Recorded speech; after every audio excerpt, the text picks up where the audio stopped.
నమస్కారం వార్తలకు స్వాగతం. ముందుగా ముఖ్యాంశాలు. మాజీ CM Jagan press meet, CM Chandrababu నాయుడుపై ఫైర్.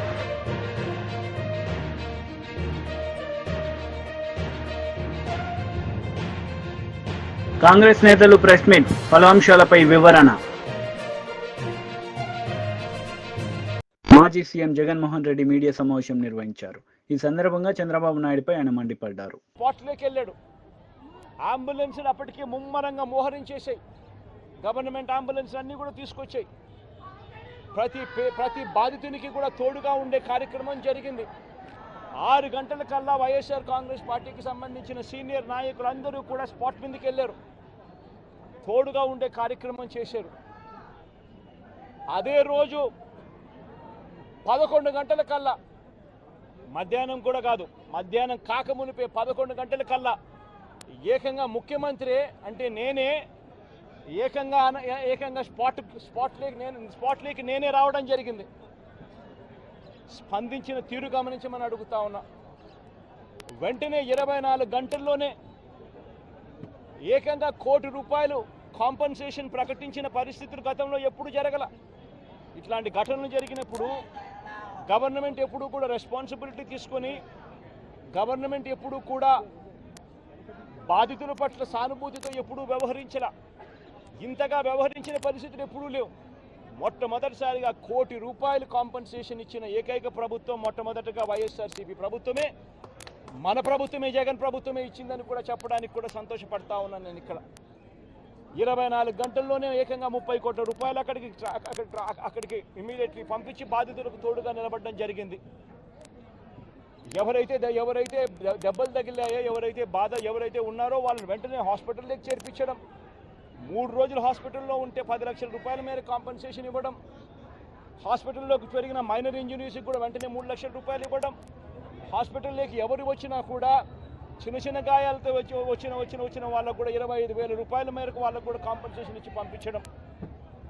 ఏకంగా గ్రామాలకు కూడా 15,000 మంది 15,000 మంది నివాసం ఉంటా ఉన్న చుట్టుపక్కల ఉన్న 5 గ్రామాలకు సంబంధించి ప్రతి ఒక్కరికి కూడా మళ్ళీ ₹10,000 కూడా ఇచ్చి కూడా తోడుగా నిలబడిన పరిస్థితులు ఆ రోజుల్లో వైఎస్ఆర్ కాంగ్రెస్ పార్టీ ప్రభుత్వ హయాంలో జరిగాయి. నేను ఇక్కడ ఎందుకు చెప్తా ఉన్నాను అంటే, మనిషి ఒక ప్రభుత్వం అధికారంలో ఉన్నప్పుడు స్పందించే తీరు ఎలా ఉంటుంది అన్నది చాలా ఇంపార్టెంట్. ఈ ఘటనలో చంద్రబాబు నాయుడు గారు ఇక్కడికి వచ్చినప్పుడు ఆయన ప్రెస్ మీట్ చూసి ఆశ్చర్యపోయా. జగన్ హయాంలో జరిగాయి ఘటనలు అని చెప్పి చెప్తాడు కానీ, నేరాన్ని ఇక్కడ నుంచి డైవర్ట్ చేసే కార్యక్రమం చేస్తాడు కానీ, ఆశ్చర్యం ఏమిటంటే చంద్రబాబు నాయుడు ఇంతకుముందు 2014 నుంచి 19 ఆయన ముఖ్యమంత్రిగా ఉన్నప్పుడు ఆయన హయాంలో జరగలేదా? ఈ ఘటనలు ఇటువంటివన్నీ ఎవరి హయాంలో అయినా కూడా జరుగుతాయి. కానీ జరిగినప్పుడు ఒక ప్రభుత్వం ఎలా స్పందిస్తూ ఉంది అన్నది మోస్ట్ ఇంపార్టెంట్ ఆస్పెక్ట్. ఒక ప్రభుత్వం అన్నది స్పందించేటప్పుడు ఎంపతి చూపించాలి, అంటే సానుభూతి చూపించాలి ప్రజల పట్ల, బాధితుల పట్ల. రెండోది ప్రభుత్వం చేయాల్సింది ఏమిటి అని అంటే రెస్పాన్సిబిలిటీ తీసుకోవాలి. ఈ రెండు కూడా ఆ రోజు వైఎస్ఆర్ కాంగ్రెస్ పార్టీ ప్రభుత్వం చేసింది.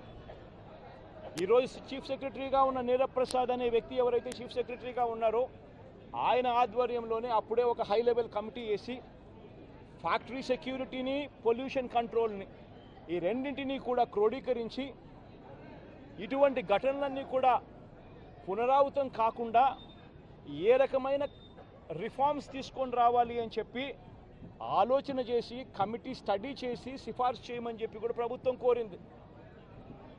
నీరబ్ ప్రసాద్ అనే ప్రస్తుత చీఫ్ సెక్రటరీ గారు అప్పట్లో కమిటీ హెడ్గా ఉండి తాను కూడా రిపోర్ట్ కూడా ఇచ్చాడు.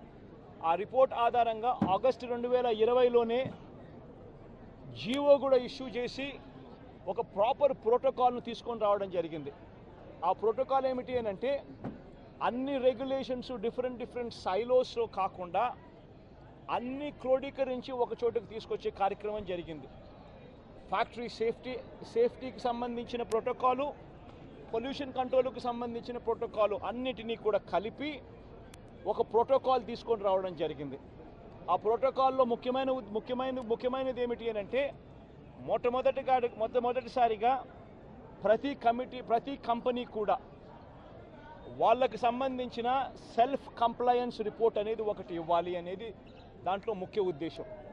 ఒకవేళ సెల్ఫ్ కంప్లయన్స్ రిపోర్టు తయారు చేసే కార్యక్రమంలో ఆ కంపెనీకి నైపుణ్యత లేకపోతే థర్డ్ పార్టీ అక్రిడిటెడ్ ఏజెన్సీని కూడా గవర్నమెంటు అందుబాటులోకి తీసుకొచ్చింది. వీళ్ళ ద్వారా మ్యాండేటరీగా ప్రతి కంపెనీ సెల్ఫ్ కంప్లయన్స్ రిపోర్ట్ అనేది మ్యాండేటరీగా ఇవ్వాలి. ఇచ్చిన తర్వాత ఆ కంప్లయన్స్ రిపోర్టు నిజంగా ఉందా లేదా, నిజంగానే వాళ్ళు ఇవన్నీ ఉన్నాయా లేదా, ఇవి కాక ఇంకా ఫర్దర్గా వాళ్ళు ఏమైనా చేయాల్సినవి ఏమైనా ఉన్నాయా లేదా అన్నది నిర్ధారించడానికి కోసం ఒక కమిటీ ఇన్స్పెక్షన్ కూడా చేయాలి. ఆ కమిటీలో కూడా అన్ని డిపార్ట్మెంట్స్కి సంబంధించి, అంటే pollution control department, boiler security department, రియాక్టర్స్కి సంబంధించి, ఎలక్ట్రిసిటీకి సంబంధించి, ఫైర్కి సంబంధించి అన్ని డిపార్ట్మెంట్లు క్రోడీకరించి వాళ్ళు ఇన్స్పెక్షన్ కూడా చేస్తారు.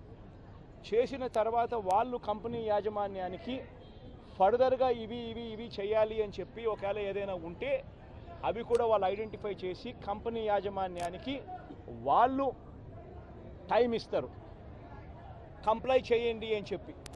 అది 15 రోజులు టైం ఇస్తారు. అంటే కంప్లయన్స్ రిపోర్ట్ వచ్చిన తర్వాత మళ్ళీ వీళ్ళు 1 మంత్ లోపల వీళ్ళు ఇన్స్పెక్షన్ చేసిన రిపోర్ట్ వచ్చిన తర్వాత ఆ ఇన్స్పెక్షన్ రిపోర్ట్లో కంపెనీ ఫర్దర్గా ఏమైనా చేయాల్సి ఉంటే మళ్ళీ వాళ్ళకి 15 రోజులు టైం ఇస్తూ వీళ్ళు మళ్ళీ ఒక రిపోర్ట్ అనేది ఇస్తారు. ఆ రిపోర్టును ఆ 15 రోజుల లోపల వాళ్ళు చేసేట్టుగా జాయింట్ కలెక్టర్ ఆధ్వర్యంలో ఒక జాయింట్ కలెక్టర్కు ఆ రెస్పాన్సిబిలిటీ ఫిక్స్ చేసి జాయింట్ కలెక్టర్ ఆధ్వర్యంలో ఆ ఇన్స్పెక్షన్లో వాళ్ళు చెప్పినవన్నీ జరిగాయా లేదా అని మానిటర్ చేసే రెస్పాన్సిబిలిటీ ఆ జేసీకి ఇస్తుంది. ఈ ప్రోటోకాల్, ఈ సిస్టమ్ ఉంది. ఇది ఒక రిఫార్మ్ కింద ఎల్జీ పాలిమర్స్ ఘటన జరిగిన తర్వాత నీరవ్ ప్రసాద్ గారి ప్రస్తుత చీఫ్ సెక్రటరీ గారు ఆయన ఆధ్వర్యంలో హై లెవెల్ కమిటీ వేసిన తర్వాత ఆయన స్టడీ చేసిన తర్వాత ఆయన ఇచ్చిన సిఫార్సులతో ఈ జీవో ఇష్యూ చేసి ఈ ప్రోటోకాల్ అనేది ఎగ్జిస్టెన్స్లో ఉన్న ఈ జీవోను తూచా తప్పకుండా ప్రభుత్వం గన మానిటర్ చేసి ఉండింటే ఇది జరుగుతుందా లేదా అన్నది గన బీజేపీ లీడర్ మీడియా సమావేశం నిర్వహించారు. ఈ సందర్భంగా పలు అంశాలపై ఆయన మాట్లాడారు. కాంగ్రెస్ పార్టీ నుంచి అయినా కొంత మేలు జరుగుతుంది, ఏవైతే ఉద్యమ ఆకాంక్షలు ఏవైతే ఉన్నాయో అవి నెరవేరుతాయి అనేటువంటి ఆశ పెట్టుకున్నటువంటి ప్రజలకు మాత్రం మొండి చెయ్యే మిగిలిందనేటువంటిది అయితే చాలా స్పష్టంగా అర్థమైపోతూ ఉన్నది. ఎందుకంటే కాంగ్రెస్ పార్టీ పాలనకు, నేడున్నటువంటి పాలనకు, గత 10 సంవత్సరాల బీఆర్ఎస్ ప్రభుత్వ పాలనకు పెద్దగా తేడాలు కానీ, భిన్నమైనటువంటి పరిపాలన కానీ ఏది లేదు. రోజువారీ కార్యకలాపాలు కానీ, పాలనా వ్యవహారాలు కానీ, మంత్రుల వ్యవహార శైలి కానీ, వాళ్ళ యొక్క ప్రకటనలు కానీ చూస్తూ ఉంటే టీఆర్ఎస్ ప్రభుత్వంలో ఉన్నటువంటి మంత్రుల వ్యవహార శైలికి, వాళ్ళ యొక్క పాలనా శైలికి ఇది ఏమాత్రం తీసికట్టుగా లేదనేటువంటిది అయితే చాలా స్పష్టంగా కనబడతా ఉన్నది. గత అసెంబ్లీ ఎన్నికల సందర్భంగా కాంగ్రెస్ పార్టీ మార్పు రావాలి, కాంగ్రెస్ రావాలి, మార్పు రావాలి అనేటువంటి ఒక ప్రచారాన్ని తెరపైకి తీసుకొచ్చింది. కానీ నేడు మాత్రం ఆ పరిస్థితులు పూర్తి భిన్నంగా కనబడతా ఉన్నాయి. వాళ్ళు చెప్పినటువంటి మార్పు ఎక్కడుందో కూడా అర్థం కానటువంటి పరిస్థితి ఉంది. పాలనను మొత్తం అస్తవ్యస్తం చేసేసి, గాలి కొదిలేసి, వాళ్ళు ఇచ్చినటువంటి హామీలను ఏమాత్రం కూడా అమలు పరచకుండా ఈరోజు మొత్తం వాళ్ళ యొక్క వైఫల్యాలను కప్పిపుచ్చుకునే దిశగా ప్రయత్నం చేస్తూ కొత్తగా విగ్రహాల సంస్కృతిని ఒకదాన్ని తీసుకొచ్చినటువంటి సందర్భాన్ని చూస్తా ఉన్నాం. సరే, విగ్రహాల విషయానికి వచ్చేసప్పటికి ఎవరు కూడా ఏ విగ్రహాన్ని పెట్టాలి, ఏ విగ్రహాన్ని పెట్టొద్దని చెప్పేసి అంతగా వ్యతిరేకించినటువంటి పరిస్థితులలో కూడా ఇప్పుడు ఏదైతే చర్చ నడుస్తూ ఉన్నది రాజీవ్ గాంధీ గారికి సంబంధించినటువంటి విగ్రహం విషయంలో మాత్రం ఇది కేవలం అనవసరమైనటువంటి రాద్ధాంతము, వాళ్ళ యొక్క పాలనా వైఫల్యాల నుండి పక్కదారి పట్టించడం కోసమే ఇదంతా ఈరోజు రాష్ట్ర ప్రభుత్వం చేస్తున్నట్టుగా కనబడతా ఉన్నది. ఎందుకంటే ఈరోజు మీడియాలో ప్రముఖంగా వస్తున్నటువంటి వార్తల్ని చూస్తే అది ఆదిలాబాద్ జిల్లాలో చూస్తారా, ఖమ్మం జిల్లాలో చూస్తారా, ఇక్కడ ఉన్నటువంటి రంగారెడ్డి జిల్లాలో చూస్తారా, లేకపోతే రాష్ట్ర ముఖ్యమంత్రి గారి సొంత జిల్లా, సొంత నియోజకవర్గం, మా నియోజకవర్గమైనటువంటి అచ్చంపేటలో చూస్తారా, ఎక్కడ చూసినా కూడా వాళ్ళు ఇచ్చినటువంటి 2 లక్షల రుణమాఫీ ఏకకాలంలో చేస్తామనేటువంటిది మాత్రం ఈ రోజు వరకు కూడా జరగలేదు. మొదట వాళ్ళు ఏకకాలంలో మొట్టమొదటనే చేస్తామని చెప్పారు, తర్వాత ఆగస్టు 15 డెడ్ లైన్ పెట్టారు. దానికి కానీ నమ్మించడం కోసం మొన్నటి పార్లమెంట్ ఎన్నికల్లో నమ్మించడం కోసం ఎక్కడికి వెళ్తే అక్కడ మీరు ఏ దేవాలయం ఏ కాన్స్టిట్యున్సీకి వెళ్తే అక్కడ ఉన్నటువంటి ఆ జిల్లాలో ఉన్న బీఆర్ఎస్ లీడర్ మీడియా సమావేశం నిర్వహించారు. ఈ సందర్భంగా పలు అంశాలపై ఆయన మాట్లాడారు. విషయంలో ఈ ప్రభుత్వం ఏదైతే కాంగ్రెస్ పార్టీ ఏదైతే రైతుల్ని మోసం చేసిందో దానికి నిరసనగా రైతులు రోడ్ల మీదకి వస్తున్న సందర్భంలో రైతులపైన కూడా కేసులు పెట్టి భయపెట్టించే ప్రయత్నం చేస్తున్నప్పుడు రైతులకు మద్దతుగా ప్రతిపక్ష పార్టీగా మన బాధ్యత, మనం రైతుల వెంట నిలవాలి, రైతులు ప్రజలు మనకు ఆ బాధ్యతను ఇచ్చిండ్రు ప్రధాన ప్రతిపక్షంగా అని చెప్పి కేసీఆర్ గారు ఇచ్చిన పిలుపు మేరకు నిన్న రాష్ట్రమంతటా కూడా శాంతియుతమైన పద్ధతుల్లో ధర్నా కార్యక్రమాలు నడుస్తున్న సందర్భంలో మరి సూర్యాపేట జిల్లా తిరుమలగిరిలో అక్కడ తుంగతుర్తి మాజీ శాసనసభ్యుడు కిషోర్ గారి నేతృత్వంలో శాంతియుతమైన పద్ధతిలో రోడ్డు పక్కన టెంట్ వేసుకొని ధర్నా చేస్తూ ఉంటే పోలీసులు కాంగ్రెస్ పార్టీకి సంబంధించిన కొద్దిమంది గుండాలు కలిసి దాడి చేసి టెంటును కూలగొట్టి కార్యకర్తల మీద దాడి చేసి రాళ్లతోని కోడిగుడ్లతోని సుతిలి బాంబులతోని చేసిన ఆ దుర్మార్గం, దాంట్లో పోలీసులు కూడా భాగస్వాములై టెంటును కూలగొడుతున్న విషయం వీడియోలలో స్పష్టంగా కనిపించింది. మరి ఇటువంటి పరిస్థితులలో అనేక చోట్ల ఇవే దాడులు జరుగుతున్నాయి, జర్నలిస్టుల మీద కూడా జరుగుతున్నాయి. దీనికి సంబంధించి రాష్ట్రంలో శాంతి భద్రతలు చెడిపోవడానికి కారణం కాంగ్రెస్ పార్టీ ప్రభుత్వం. ఈ విషయంలో డీజీపీ గారికి విషయాన్ని వివరించి తగిన చర్యలు తీసుకోవాలని చెప్పి మా గౌరవ బీఆర్ఎస్ పార్టీ వర్కింగ్ ప్రెసిడెంట్ గారు కేటీఆర్ గారి మాజీ మంత్రి కేటీఆర్ మీడియా సమావేశం నిర్వహించారు. ఈ సందర్భంగా పలు అంశాలపై ఆయన మాట్లాడారు. కొట్టి హింసాయుత వాతావరణాన్ని కల్పించే ప్రయత్నం చేసినారు. మా వాళ్ళు నిజానికి కనుక తిరగబడితే నిన్న 50 మంది కాంగ్రెస్ మూకలో కాంగ్రెస్ గూండాలలో ఒక్కడు కూడా మిగిలేటోడు కాదు. కానీ హింస ప్రజాస్వామ్యంలో హింస సమాధానం కాదు కాబట్టే మా వాళ్ళు గమ్మున ఉన్నారు. నిన్న దుర్మార్గం ఏంటంటే పోలీసు వాళ్ళు స్వయంగా స్థానిక పోలీసులు ఆ నిరసన శిబిరం యొక్క టెంట్లు కూడా వాళ్ళు కూల్చేసి ఆ గూండాలకు వత్తాసు పలకడం ఏదైతే ఉందో ఇది రాష్ట్రంలో నడుస్తున్న రేవంత్ రెడ్డి అనే ఒక పిరికి పంద పరిపాలనకు ఇది సంకేతంగా నిదర్శనంగా మేము అనుకుంటా ఉన్నాం. ఎందుకంటే ప్రజల్లోకి పోయి రైతులకు సమాధానం చెప్పే దమ్ము లేని దద్దమ్మ ఈ ముఖ్యమంత్రి. మేము అడిగినాం, చేతనైతే రా, ఏ ఊరికి పోతావో రా, ఏ మండలానికి పోతావో పోదాం, నీ కాన్స్టిట్యున్సీ కొడంగల్ పోదామా లేదా నీ సొంత ఊరు నువ్వు పుట్టిన ఊరు కొండారెడ్డిపల్లె పోదామా, వస్తావా అని అడిగినాం. ఎక్కడికి రాలేదు. కానీ ఢిల్లీకి పోయినాడు 20వ సిగ్గు లేకుండా ఢిల్లీకి తొత్తుగా ఢిల్లీకి గులాముగా ఇలా ఈ ముఖ్యమంత్రి గారు గల్లీలో తిరిగి ప్రజలు అవస్థల్లో ఉంటే క్షేత్రంలో తిరగాల్సిన ముఖ్యమంత్రి మంత్రులు ఇవాళ అడ్డగోలుగా ఈ రకంగా పోలీసులను అడ్డం పెట్టుకొని ఈ రకంగా కిరాయి గుండాలను అడ్డం పెట్టుకొని ప్రజలను భయభ్రాంతులకు గురి చేసి గొంతు నొక్కాలనే ప్రయత్నం చేస్తూ ఉన్నారు. నిన్నటికి నిన్న ముఖ్యమంత్రి గారి సొంత ఊరు కొండారెడ్డిపల్లెలో 2 మహిళా జర్నలిస్టులు ఏమడిగినారు పోయి వాళ్ళు? ముఖ్యమంత్రిని బూతులు తిట్టినరా? ముఖ్యమంత్రి లాగులో తొండలిసి పెడతామని చెప్పినరా? ముఖ్యమంత్రిని చెట్టు కట్టేసి కొడతామన్నారా? ముఖ్యమంత్రి గుడ్లు వీకి గోటీలు ఆడతామన్నారా? ఏమన్నారు? ఏం తప్పుడు మాటలు మాట్లాడినారు?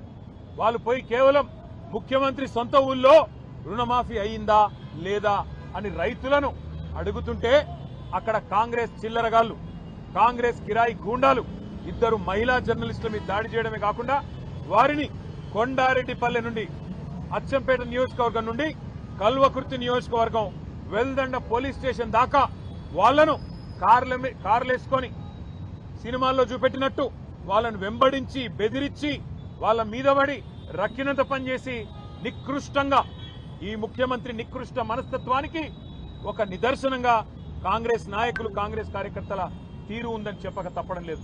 వాళ్ళు నేను అడుగుతా ఉన్నా, ఏం తప్పు చేసినారా 2 ఆడబిడ్డలు? వాళ్ళిద్దరికీ ఇవాళ ముఖ్యమంత్రి గారికి క్షమాపణ చెప్పాలా?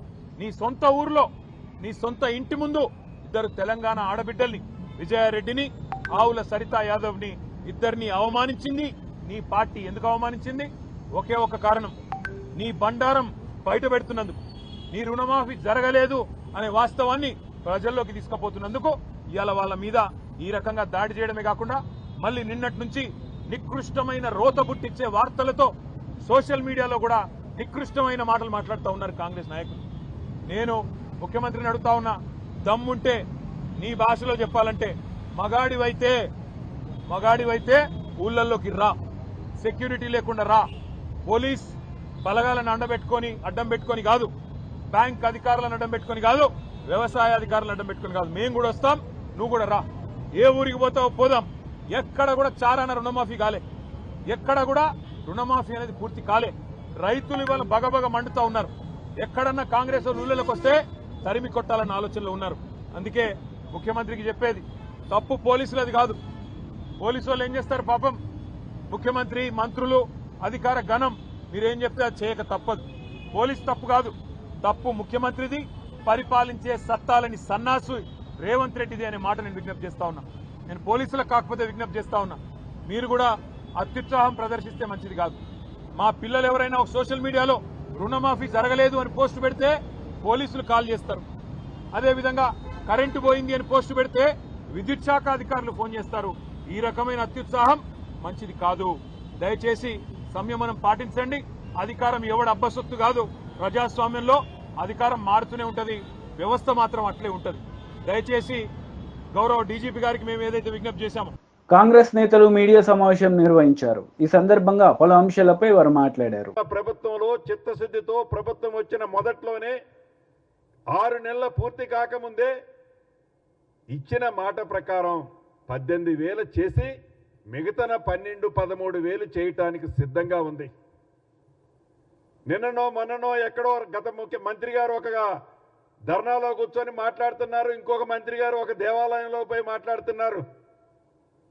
ఏం మాట్లాడుతున్నారా అంటే, మాజీ మంత్రివర్యులు మా కేబినెట్ గట్ట శృతి సన్నాయి లేదట. మా కేబినెట్కి ఏముందో మాకు తెలుసు. మా కేబినెట్ ఎంత స్వేచ్ఛమైన వాతావరణంలో ఉందో మాకు తెలుసు. మా కేబినెట్కి ఏ రకమైన పవర్స్ ఉన్నాయో మాకు తెలుసు. మీ సూచనలు ఇచ్చినందుకు థ్యాంక్స్. కానీ మీలాగా అబద్ధాలు చెప్పటం రాదు, మీలాగా గ్లోబల్ ప్రచారం చేయటం రాదు. నిజం, మీరు అన్నదాన్ని నేను ఒకటి ఒప్పుకుంటున్నాను. చెప్పింది కూడా చేసింది కూడా సరిగ్గా చెప్పుకోలేకుండా ఈనాడు మేము ఉన్నాం. మీలాగా గ్లోబల్ ప్రచారం చేయటం, మీలాగా ప్రభుత్వ సొమ్ముతో ఐఎండ్పిఆర్ ద్వారా వేలాది కోట్లు పబ్లిసిటీ కోసం కూడా మా ప్రభుత్వం ఏనాడు వాడుకోబోదు కూడా. మీలాగా మాటలు చెప్పాం, చేతనైతే పనులు చేస్తాం, చేతనైతే చెప్పింది ప్రతిదీ చేస్తాం, చెయ్యకపోతే ధైర్యంగా ఇది చెయ్యలేకపోయామని చెప్తాం. ఉదాహరణకి యావత్తు తెలంగాణ రాష్ట్రంలో ఉండే మా రైతన్నలు 4 కోట్ల ప్రజలు ఒక్కసారి 1-2 విషయాలు మీరు గమనించాలి. మొదటిది, ఏదైతే అభయ హస్తం ద్వారా మీకు ఇచ్చిన హామీలలో మొదటి విడతగా 200 యూనిట్లు ఉచిత విద్యుత్ ఇచ్చాం. ఆర్టీసీలో మా సోదరీమణులకి ఉచిత బస్సు ప్రయాణంతో పాటు 200 యూనిట్ల వరకు ఉచిత కరెంట్ ఇచ్చాం. ఈ ఉచిత కరెంట్ ఇచ్చిన నాడు మొట్టమొదటిసారిగా ఈ రాష్ట్రంలో అర్హులైన వాళ్ళందరికీ ఇస్తామని చెప్పాం. కానీ ఆ రోజు అప్లికేషన్లు యాక్సెప్ట్ అయిన ఎంత అంటే సుమారు 42,42,000 మంది. అంటే 100 ఫస్ట్ 45 రోజుల్లోనూ చేసినప్పుడు ఎన్నికల కోడ్ అయిపోయిన తర్వాత ఈనాడు ఆ సంఖ్య ఎంతంటే 47,017. వైసీపీ లీడర్ మీడియా సమావేశం నిర్వహించారు. ఈ సందర్భంగా పలు అంశాలపై ఆయన మాట్లాడారు. 10 నుంచి 15 మంది 17 మంది ఎంప్లాయీస్, అదేవిధంగా ఇల్నెట్ సెంటర్, ఆర్బీకే రైతుల సంబంధించి అన్ని కూడా ఇటువంటి అద్భుతమైన మేము గ్రామ స్వరాజ్యం మేము స్థాపించాం. గ్రామ స్వరాజ్యం ఏదైతే గాంధీజీ కలంలో దాన్ని జగన్మోహన్ రెడ్డి గారి ఆధ్వర్యంలో పనిచేసి చూపించిన ఘనత వైఎస్ఆర్సీపీ పార్టీది, జగన్మోహన్ రెడ్డి గారిని చెప్పేసి మేము చాలా క్లియర్గా చెప్తుంది. కానీ ఈరోజు మీరు వచ్చినాక కేవలం మాటలు తప్ప ఎక్కడ చేతలో పని లేదని చాలా క్లియర్గా ఉంటుంది. అంటే మొత్తం టోటల్గా నిర్వీర్యం చేసినారు. గ్రామ స్వరాజ్యం అనే పదాన్ని నిర్వీర్యం చేసిన కాకుండా ఈరోజు చాలా క్లియర్గా అర్థమవుతుంది. బహుశా మీకు అధికారము ఇవ్వలేదు, లేదంటే మీకు ఆ విధంగా మీకు చేత కాలేదు, ఆయన అడిగి ఒప్పించగలేదు. ఎందుకంటే మొన్న కూడా మీరు చెప్పారు, ఆగస్టు 15కు అన్ని గ్రామాలకు ఫండ్స్ ఇస్తాం, కొద్దిగా ఎక్కువ చేయండి, చిన్న గ్రామాలకు ఇంత, పెద్ద గ్రామాలకు ఇంత చెప్పారు. బహుశా అది కూడా మేము విత్డ్రా చేస్తున్నారు. కారణం మాకు తెలియదు అది, ఎందుకంటే మీ కూటమి ప్రజలకే తెలియాలి, మీ కూటమి పార్టీలకే తెలియాలి. మీరు కూటమి ఏర్పడిన నుంచి కూడా ఏదైతే ఉన్నాయో ఈరోజు దాడులు,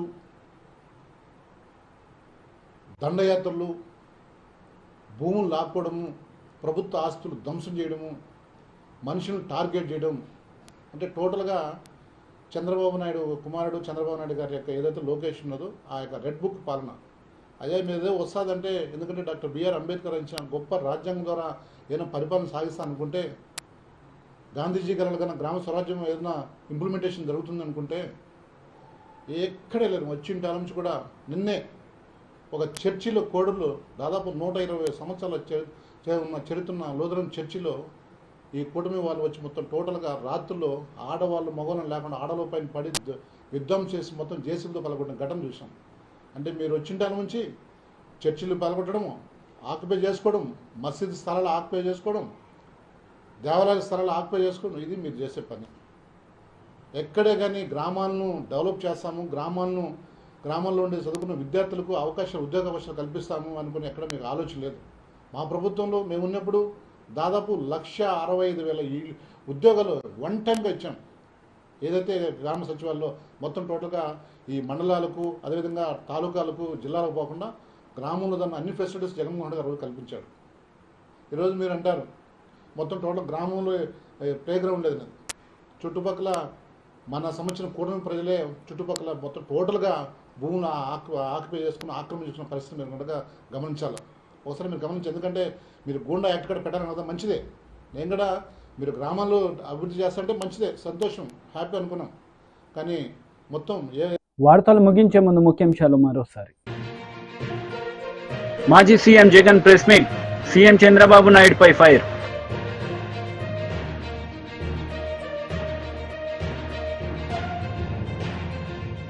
కాంగ్రెస్ నేతలు ప్రెస్ మీట్, పలు అంశాలపై వివరణ. ఈ వార్తలు ఇంతటితో సమాప్తం. తిరిగి ప్రసారమయ్యే వార్తల్లో మళ్ళీ కలుద్దాం. అంతవరకు సెలవు. నమస్తే.